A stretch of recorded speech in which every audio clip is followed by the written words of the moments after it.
말씀입니다. 제가 한 절, 여러분이 한 절 교독하시고 마지막 절은 합독하시겠습니다. 네. 예수께서 배에 오르사 건너가 본 동네에 이르시니 심상에 이르는 중풍병자를 사람들이 데리고 오거늘 예수께서 그들의 믿음을 보시고 중풍병자에게 이르시되 작은 자야 안심하라 내 사함이 하나니라. 어떤 서기관들이 속으로 이르되 이 사람이 신성을 모독하도다. 예수께서 그 생각을 아시고 이르시되 너희가 어찌하여 마음에 악한 생각을 하느냐. 내 죄 사함을 받았으니라 하는 말과 일어나 걸어가라 하는 말 중에 어느 것이 쉽겠느냐. 그러나 인자가 세상에서 죄를 사하는 권능이 있는 줄을 너희가 알게 하려 함을 하시고 중풍병자에게 말씀하시되 일어나 내 신상을 가지고 집으로 가라 하시니 그가 일어나 집으로 돌아가거늘 우리가 보고 두려워하며 이런 권능을 사람에게 주신 하나님께 영광을 돌리니라. 설교 전에 잠깐 정정 광고 하나 더 드리겠습니다. 원래 그 족구는 5월 마지막 주부터 우리가 시작하는데 오늘 날씨가 좋아서 갑작스럽게 예정된 거고, 아까 RIT 족구장이라고 했는데 RIT가 아니라 MCC입니다. 예, MCC 우리 족구장으로 모여주면 되겠습니다. 6시까지. 자, 오늘은 소자야 안심하라 라는 제목을 가지고 여러분과 말씀을 나누겠습니다. 자, 여러분에게 가장 필요한 게 뭘까요? 여러분 하루하루 살아가죠. 여러분에게 정말 필요한 거, 여러분의 정말 필요한 게 뭘까요? 내 자식들에게 정말 필요한 게 뭘까요? 사실 우리는 우리에게 가장 필요한 것이 무엇인지조차 모른 채 살아가는 것 같습니다. 무엇을 위해 공부합니까, 여러분? 무엇을 위해 돈을 버십니까? 왜 돈 벌, 왜 직장, 왜 나갑니까?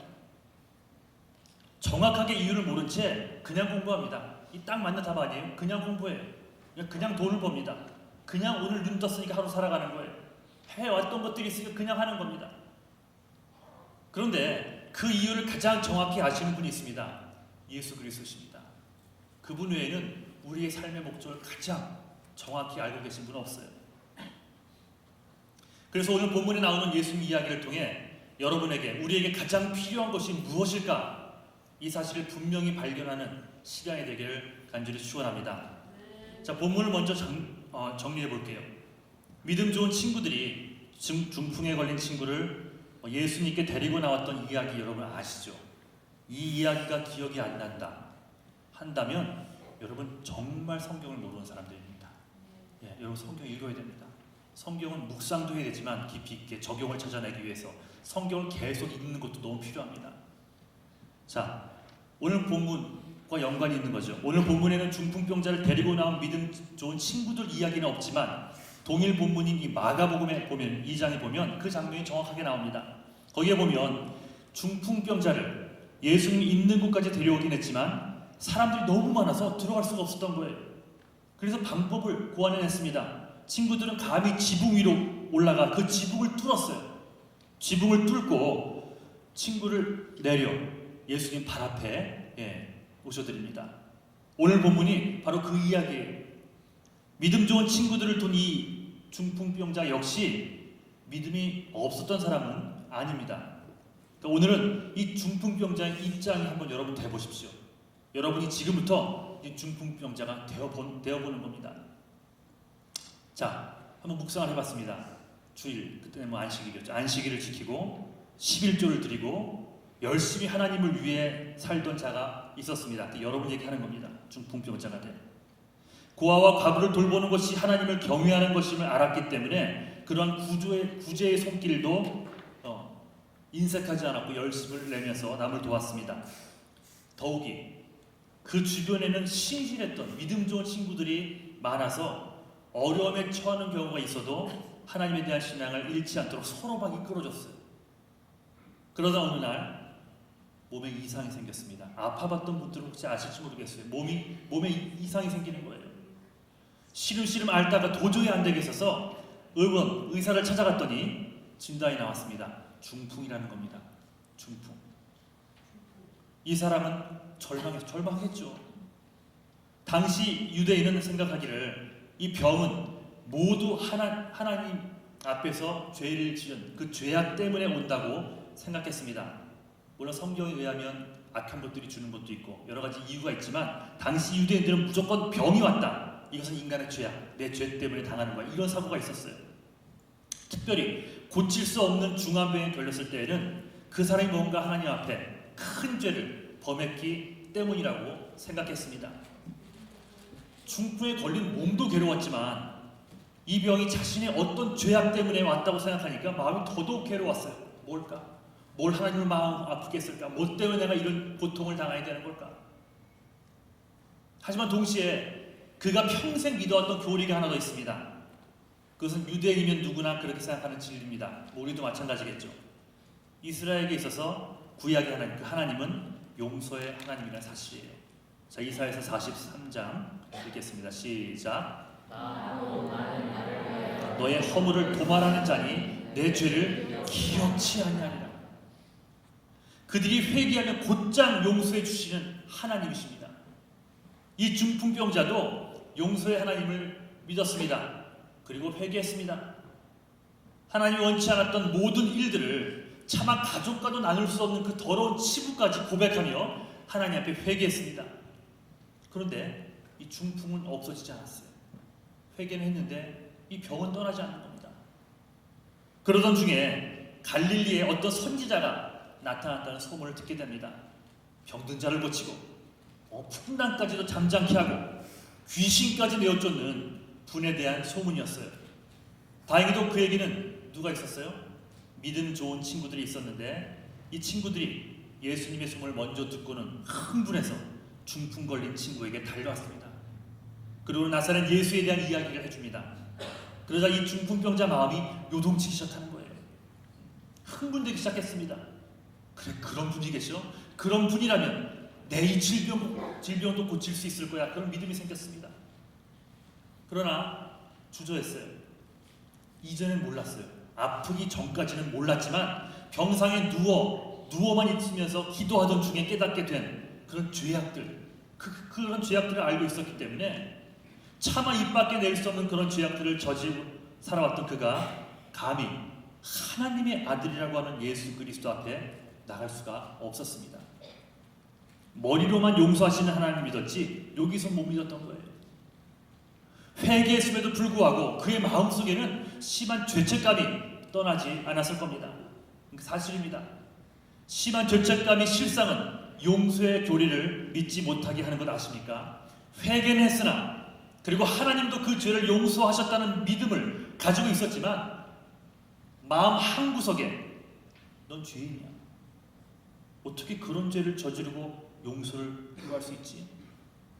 설사 용서를 받았다 하더라도 어떻게 너 같은 자가 하나님 앞에 나올 수 있어? 그 얘기가 계속해서 올라오는 거예요. 그 외침이 악한 것들이 주는 마음들이죠.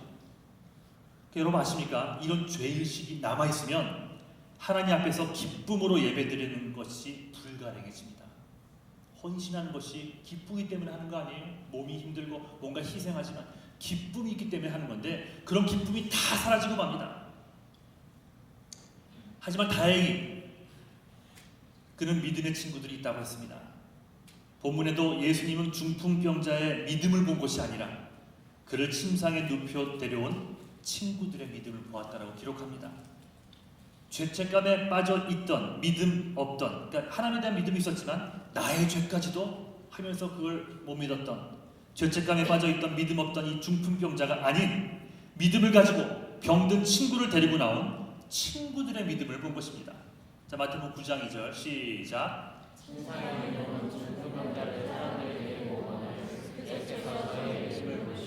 친구들의 믿음이죠. 그러니 믿음이라는 것이요 개인적으로 끝나는 게 아닙니다, 여러분. 믿음이라는 것은 옆에 있는 동료, 옆에 있는 가족의 삶에도 엄청난 영향을 주는 겁니다. 그러니 믿음의 친구를 곁에 두는 것이 얼마나 중요한지 아십니까? 가끔씩 농구도 하고 족구도 하고 뭐 예를 들면 이스트만 음대생들 리사이틀을 하고 수다를 떨고 하는 그런 자리에도 왜 우리가 나가야 되는 줄 아십니까?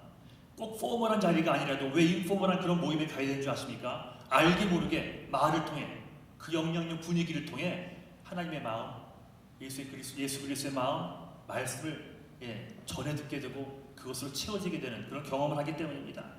그 옆에 옆에 어떤 친구들이 있는가, 어떤 가족들이 있는가 또 너무나 중요하다는 거예요. 여러분 주변에는 어떤 자들이 있습니까? 한번 잠깐 생각해 보십시오. 여러분 주변에 있는 사람들, 입만 열면 저속한 농담이나 하고 불만, 불평만 내뱉는 사람들 뿐이 없습니까? 혹시 만나기만 하면은 너만 알고 있어 하면서 남 얘기 잘하는 사람 있지 않습니까? 너만 알고 있어야 돼 하면서 나중에 보니 다 알고 있어요. 그걸 말하는 사람이 그 사람이에요.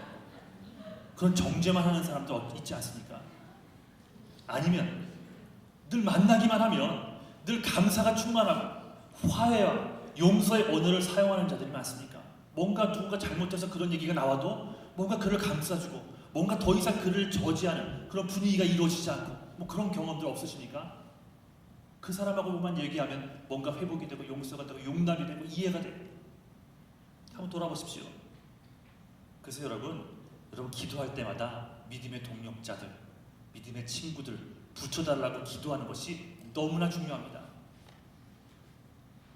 자, 예수님은 이 친구들의 이런 진실된 믿음을 보시고 이렇게 말씀하십니다. 자, 9장 2절 후반절 읽겠습니다. 시작. 소자야 안심하라, 내 죄의 사함을 받았느니라. 자, 이 대목에서 이거 읽을 때마다 약간 의문이 생기지 않았습니까? 중풍으로 고생하는 사람에게는 먼저 필요한 게 뭘까요? 먼저 위로가 되는 것이 뭘까요? 침상을 걷고 일어나, 이게 먼저 아닙니까? 그런데 예수님은 지금 소자야 안심해, 두려워 떨고 있었던 거죠. 너의 죄 사함을 받았느냐, 이게 뭘까요? 이게 길티 감정이에요. 죄책감으로 고개도 들지 못했던 이 자를, 그래서 성경 본문을 보니 친구들의 믿음을 붙였다는 얘기를 하는 것 같습니다. 오늘 제목이기도 하죠. 여기서 우리가 깨닫는 바가 있습니다. 예수 그리스도는 중풍병자의 제일 중요한 문제가 무엇인지 이미 아셨고 그것 때문에 그가 괴로워하고 있으며 그것을 먼저 다뤄야만 한다는 사실을 예수님은 알고 계셨습니다. 죄의 문제. 어떻게 보면 중풍병자 본인조차도 자기에게 뭐가 제일 필요한지 모른 채 살아왔는데 예수님은 정확히 그 진단하고 계신 겁니다. 중풍병자가 안심하지 못하고 불안해했던 것, 그것은 바로 죄책감이에요. 죄책감, 길트. 중풍이라는 병보다도 그로 인해 그의 영혼까지 접목고 있던 심한 죄책감이 그를 짓누르고 있었던 겁니다. 그래서 예수님이 그를 향해 먼저 안심하라 라고 위로하신 거예요. 네가 그토록 괴로워하던 죄 용서는 이미 받았느니라. 여러분도 용서받았던 경험들 있지 않습니까? 용서받았던 경험. 그러니까 뭐 일확천금이 주어지지 않아도 뭔가 죽을 죄를 졌어요. 근데 그 상대방이 조건 없이 나를 용서한다는 그런 제스처를 받았을 때 눈물 나지 않습니까? 정말 고맙고 이걸 어떻게 갚아야 될지 모르겠고 그런 마음들, 용서 받아본 경험들 없으십니까? 다들 있을 거예요. 자식들이 부모에게서, 여러분 다 기억해 보세요. 여러분 용서를 먹고 사는 자들이 건강하게 자라나는 겁니다. 그러니 예수님의 용서라는 것이 얼마나 중요한지 아십니까? 지금 선포하는 거예요. 병보다도요, 너 죄사, 그것이 용서를 받았어. 그러니 안심해. 그 얘기를 하고 있는 것입니다. 그렇습니다. 중풍병에 걸린 자가 누워서 할 수 있는 일들이 뭐가 있을까? 여러분들이 중풍에 걸려서 자리에 누워만 있어야 되는 사람이라고 생각해 보세요. 여러분 중풍병자가 되어 보십시오. 누워서 어떤 생각을 하며 살겠습니까? 이런 병들이, 이런 사건 사고들이요, 우리는 피해갈 거야. 아니요. 하루아침에도 이런 질병이나 어떤 안 좋은 일들은 육신의 몸을 입고 있는 한 누구에게나 올 수 있습니다. 예수를 믿든 안 믿든. 그러니까 누워서 어떤 생각들을 하겠습니까? 그 병이 내 죄 때문에 왔던 마귀의 시험이든 아니면 하나님의 영광을 위해 온 것이든 간에 심한 중풍으로 알아누워 움직이지 못한 채 할 수 있는 유일한 게 뭘까요? 그거는 하나님 앞에 회개하는 것일 겁니다. 잘못했습니다. 용서하세요. 고쳐주세요. 잘못했습니다. 이것밖에 더 할 게 있겠습니까? 무슨 말인고 하니 이 중풍병자는 병을 얻은 후에 이미 충분히 하나님 앞에 눈물로 회개했다는 것을 짐작할 수 있는 겁니다. 하나님 앞에 나가려는 생각이 없었다면 친구들이 와서 가자 해도 안 갔을 거예요. 하지만 회개함으로 침상을 적셔온 그였지만 그 후에도 이 죄책감이라는 것, 죄책감이라는 그림자가 그에게서 떠나지 않아 그는 마음의 평안을 누릴 수 없었습니다. 죄 고백 후 용서가 되잖아요. 그럼 당연히 평안이 따라옵니다. 마음의 기쁨이 찾아옵니다. 물질, 명예, 여러분이 그토록 바라는 성공 이런 것들이 안 따라와도 기쁨과 평안, 정말 그 순간만큼은 세상 그 무엇하고도 바꾸지 않겠다는 그런 평안과 기쁨이 찾아오는 거예요. 예수님 그걸 아셨습니다. 그가 괴로워하고 있던 것이 단지 이 중풍병 때문이 아니라 말할 수 없이 그 영혼을 짓눌러온 이 죄책감이라는 사실을 알았던 것입니다. 그래서 예수님은 그를 보자마자 소자야 안심하라 내가 이미 용서했노라 라고 하신 겁니다. 그런데 이 본문에 나와 있지 않지만 이 말을 들은 중풍병자는 아마 뜨거운 눈물을 흘렸을 겁니다. 자신이 무엇 때문에 괴로워하는지 아뢰지도 않았는데 그것을 이미 아시고 자신의 문제를 다루시고 계시는 또 위로하고 있는 예수 그리스도의 눈을 쳐다보면서 주체할 수 없는 눈물을 흘렸을 겁니다. 다시 말씀드리지만 죄 지은 모든 사람을 다 용서하지 않으십니다. 여러분. 그 축복은 누구나 받는 게 아니에요. 이 용서가 있다는 건 뭐예요? 회개하는 시간이 있었다는 걸 의미합니다. 뜨거운 눈물을 흘리면서 회개하는 순간이 있었기 때문에 예수님 그를 보자마자 용서하시고 죄책감까지도 갖지 말라라고 말씀해 주시는 거예요. 그 말씀 한마디에 그는 이미 마음의 평안을 찾았습니다. 혹 병이 낫지 못한다 할지라도 이제 괜찮은 마음 들지 않았을까요? 진정으로 자신을 괴롭혀왔던 죄의 문제, 아니 더 정확하게 얘기하자면 이미 용서는 받았지만 자신을 죄책감이라는 모습으로 괴롭혀왔던 이 문제가 해결되었기 때문에 그는 당장 몸이 고쳐지지 않아도 그래도 감사할 수 있었을 겁니다. 하지만 문제가 터졌습니다. 문제가 다른 데서 생각지도 못했던 곳에서 터졌어요. 옆에 있던 서기관이 죄를 사해주고 있는 예수를 바라보면서 참남하다, 신성모독이죠. 참남하다고 생각하고 있었던 겁니다. 사실 당시 유대인들은 오래전부터 인간의 죄를 사하는 권세는 오직 하나님에게만 있다고 믿어왔습니다. 인간의 모습으로 오신 구세주 예수께서 예수 그리스도란 존재가 또 용서할 수 이런 생각하지 않았어요. 하나님에게만. 그러니 예수의 이런 말은 당연히 신성모독의 죄로 여겨졌던 겁니다. 하지만 예수님은 그 서기관의 생각을 분명히 하시고 그들에게 말씀하십니다. 자, 4절에서 6절 시작. 예수께서 생각을 하시고 가사대 너희가 어찌하여 마음에 악한 생각하느냐 내 죄 사함을 받았느냐 하는 말과 이거나 걸어 말하는 말이 없는 것이 쉽겠느냐. 그러나 인자가 세상에서 죄를 사하는 권세가 있는 줄을 너희가 알게 하려 하노라 하시고 중풍병자에게 말씀하시되 일어나 내 신선을 가지고 집으로 가라 하시니. 질병도 고쳐주셨네요. 근데 오늘 본문의 핵심은 질병을 고쳐준 건 아니라는 거예요. 죄를 사하는 일. 예수님이 이 땅에 오신 제1의 목적입니다. 병을 고치고 죽은 자를 살리는 것은 필요 없다는 게 아니라 두 번째, 세 번째 일입니다. 사실 때가 되면 사람은 다 죽죠. 병에 또 다시 걸립니다. 그럼 모두 죽습니다. 그렇다면 병을 치유하는 것보다 더 중요한 사실이 있다는 거 아닙니까? 그것이 바로 죄 사함을 여러분에게 누리게 하기 위함이라는 거예요. 중풍병자가 불안해하고 힘들어했던 것이 사실 그 병 자체에 있었던 것이 아니라 바로 죄책감이라는 것. 죄책감이라는 것은 그 사람으로 하여금 하나님을 올바르고 기쁜 마음으로 예배하지 못하게 만든다는 것. 혹 매일 기도를 할 수 있을지 모르겠습니다. 하지만 그 죄책감 때문에 평안이나 기쁨은 없을 수 있습니다. 하나님을 사랑한다고 늘 고백할 수 있습니다. 또 찬양을 부르면서 눈물도 흘릴 수 있습니다. 하지만 고개를 들어 하나님께 감히 나 같은 사람이 간구할 수 있을까? 그런 마음 심어주는 거예요. 하나님은 우리의 죄를 잊겠다고 하셨는데 우리는 그 용서하심의 은혜를 누리지 못하는 겁니다. 예수님은 우리의 죄를 용서해 주시기 위해서도 오셨지만 오늘 본문의 말씀처럼 죄의식, 이 죄책감에서도 해방시켜 주시기 위해 오셨음을 잊지 않기를 주님의 이름으로 간절히 축원합니다. 자, 히브리서 10장 22절 시작. 그러나 우리는 확고한 믿음을 가지고 참된 마음으로 하나님께 나아갑시다. 우리는 마음에다 예수의 피를 뿌려서 죄책감에서 벗어나고 맑은 물로. 무슨 말입니까? 예수 그리스도의 보혈의 능력이 우리의 죄를 용서하는 것뿐만이 아니라 마음속에 여전히 남아있는 이 죄책감이라는 것, 그 죄책감에서도 벗어나게 해준다는 겁니다. 완전한 용서입니다. 다시는 기억되지 않을 용서입니다. 여러분, 우리는 기억한다 그랬잖아요. 정확히 유재영이 우리 교회 1월 1일에 왔습니다.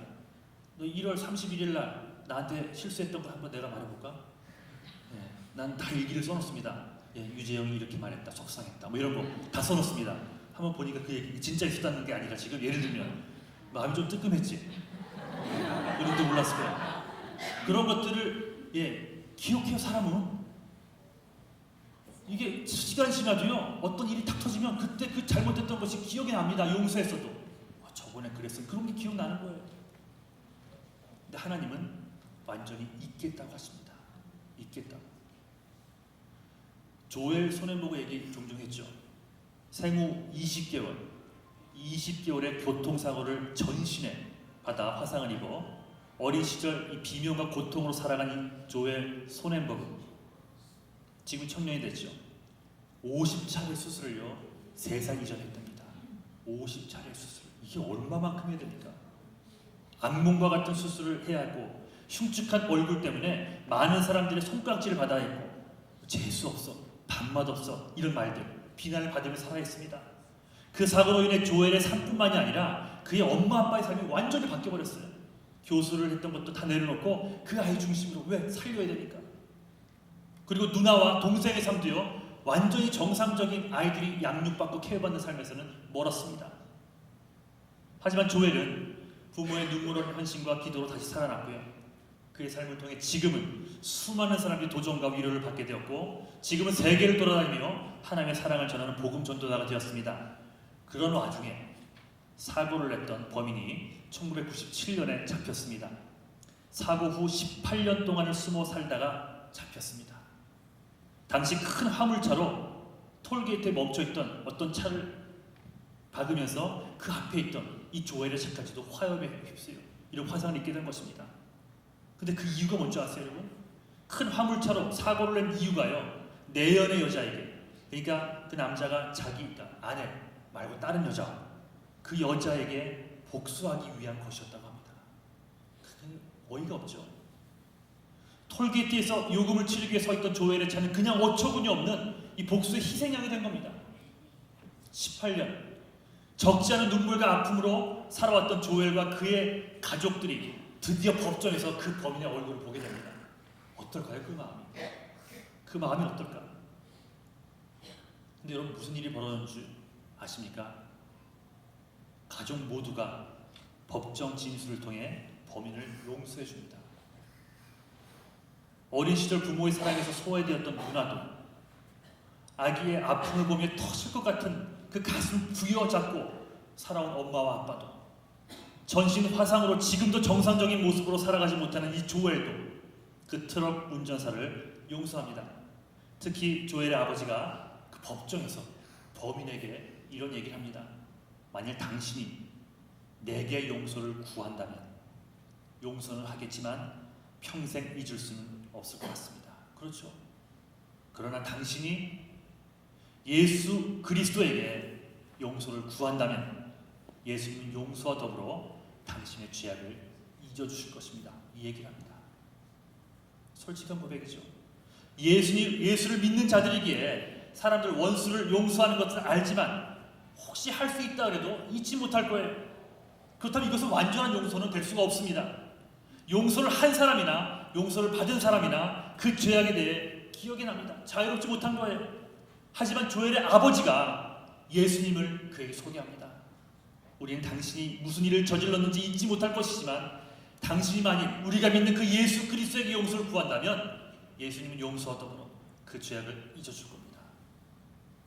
지금 예수님이 여러분에게 이 동일한 선물을 주시길 원하십니다. 예레미야 31장 34절 시작. 내가 그들의 죄악을 사하고 다시는 그 죄를 기억지 아니하리라 여호와의 말이니라. 혹 이 자리에 지난 죄악들 때문에 용서받지 못할 만큼 큰 죄악으로 인해서 이곳에서 나와 예배를 드리긴 하지만 주님 앞에 기도로 나아가긴 하지만 죄책감으로 힘들어하고 진정 하나님이 용서했을까 하는 생각으로 괴로워하는 자들이 혹시 있습니까? 이제 예수님의 선포하심에 귀를 기울이십시오. 소자야 안심하라. 얘야 안심하라. 네 죄사함을 받았느니라. 죄책감으로 힘들어했던, 마음에 평안 없이 불안해했던 중풍병자의 믿음 없음을 비난하지 않으시고 소자야 얘야 하시면서 너는 내가 여전히 돌봐야 될 자녀란다. 안심하거라. 네 죄는 내가 이미 잊은 지 오래 하시는 예수의 사랑을 여러분도 누리시기를 주님의 이름으로 간절히 축원합니다. 죄책감은 이미 용서받은 하나님의 자녀들로 하여금 영향력 있고 기쁜 마음으로 사역하지 못하게 만드는 마귀의 무기입니다. 이제 마귀에게 속지 마십시오. 이미 예수님이 용서하셨습니다. 내가 행한 큰 잘못을 용서해 주시는 용서해 주는 그 사람의 눈은 위안해서라도 쳐다보지 못합니다. 예. 제가 농구를 하다가 코뼈가 부러졌어요. 이제 거의 낫습니다. 그래서 오늘 복귀전을 하려고 했는데 어저께 축구를 하는 바람에 몸이 또 안 좋고 간단하게 족구로 몸을 풀기를 작정을 했습니다. 이걸 저한테 행한 청년이 한 명 있습니다. 어저께 그 축구장에서 만났어요. 저희 눈을 못 보더라고요. 목사님 괜찮으신 거예요? 하면서 못 봅니다. 어쨌든 강해졌잖아요. 예. 모르고 한 거지만, 제가 뭐라고 한 건 아니지만 그 다음부터 카톡도 못 하고 저한테. 예. 제가 어저께 눈도 보고, 목사님 축구하러 오셨어요? 내일 농구를 왜 안 하시죠? 뭐 이런 엉뚱한 얘기를 하고 있고. 근데 눈을 못 봐요. 괜찮다고, 다 낫다고, 이제 다 붙었다고 그 얘기를 했습니다. 잘못을 하잖아요. 그 사람의 눈은요, 내 편에서 미안해서라도 보지 못합니다. 그러나 하나님 아버지의 눈은 달라요. 질책의 눈도 아니고요, 원망의 눈도 아닙니다. 마음의 눈도 아니에요. 눈치를 보게 하는 눈도 아닙니다. 아버지의 눈은 이미 눈물로 앞을 가립니다. 무슨 말입니까?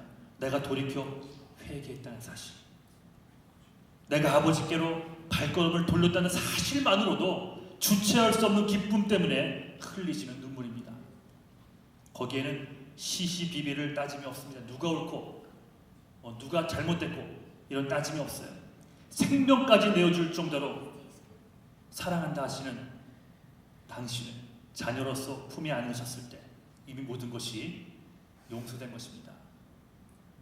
예수 그리스도의 이름으로 이미 용서받은 사랑하는 성도 여러분, 이제 우리 안에 있는 죄책감까지 내려놓길 바랍니다. 맞습니다. 나는 도저히 용서받을 수 없는 죄인입니다. 그런 죄를 짓고도 하나님을 예배한다는 사실은 사실 있을 수 없는 일입니다. 하지만 여러분이 진정으로 예수 그리스도를 구주로